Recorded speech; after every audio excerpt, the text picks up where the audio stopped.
belajar tematik tema 5B subtema 2. Nah, pada pembelajaran subtema 1 kita sudah belajar tentang jenis-jenis usaha dalam bidang ekonomi. Nah, hari ini kita akan belajar tentang pengelolaan usaha ekonomi. Pengelolaan usaha ekonomi dibagi menjadi dua, yaitu usaha ekonomi yang dikelola sendiri dan yang kedua adalah usaha ekonomi yang dikelola oleh kelompok. Contoh-contoh usaha ekonomi yang dikelola sendiri: 1. Usaha pertanian. 2. Industri kecil. Contoh dari industri kecil adalah pembuatan mebel yang terbuat dari rotan.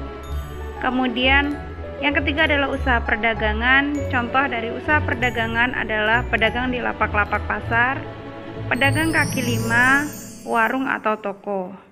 Dan yang terakhir adalah usaha jasa.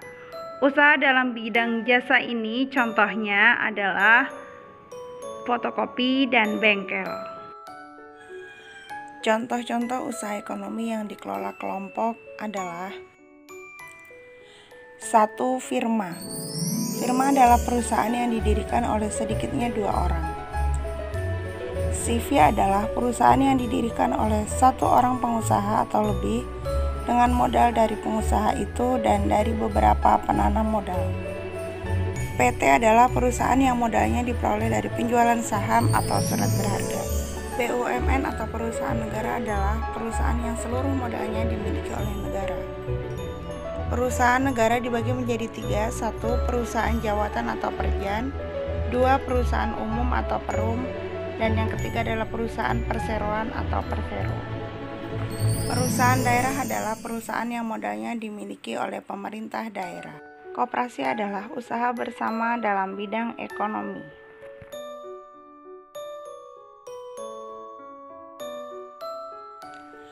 Untuk memenuhi kebutuhan hidup, seseorang harus bekerja. Ada bermacam-macam usaha yang dilakukan oleh manusia. Ada yang menjadi petani, nelayan, karyawan pabrik, pegawai negeri, pedagang, pengusaha, guru, polisi, dan lain-lain. Pekerjaan atau usaha setiap orang dalam memenuhi kebutuhan hidup harus kita hargai. Cara menghargai kegiatan atau usaha orang lain diantaranya adalah: 1. Tidak menghina pekerjaan orang lain. 2. Tidak mengganggu usaha orang lain. 3. Tidak iri atas keberhasilan orang lain. 4. Melakukan persaingan sehat. Dan yang terakhir, saling membantu jika sudah berhasil. Dalam bidang ekonomi, negara telah mengatur hak dan kewajiban warga negara melalui peraturan perundang-undangan. Hak dan kewajiban di bidang ekonomi diantaranya adalah: 1. Hak memperoleh jaminan kesejahteraan ekonomi. 2. Hak dipelihara oleh negara bagi fakir miskin dan anak terlantar. 3. Kewajiban bekerja keras menggali dan mengolah hasil sumber daya alam. 4. Kewajiban mengembangkan kehidupan ekonomi yang berasaskan kekeluargaan. Dan yang terakhir adalah kewajiban membantu negara dalam pembangunan. Contohnya, aktif membayar pajak. Demikianlah pembelajaran kita hari ini. Tetap semangat walaupun kita belajar dari rumah. Semoga bermanfaat. Wassalamualaikum warahmatullahi wabarakatuh.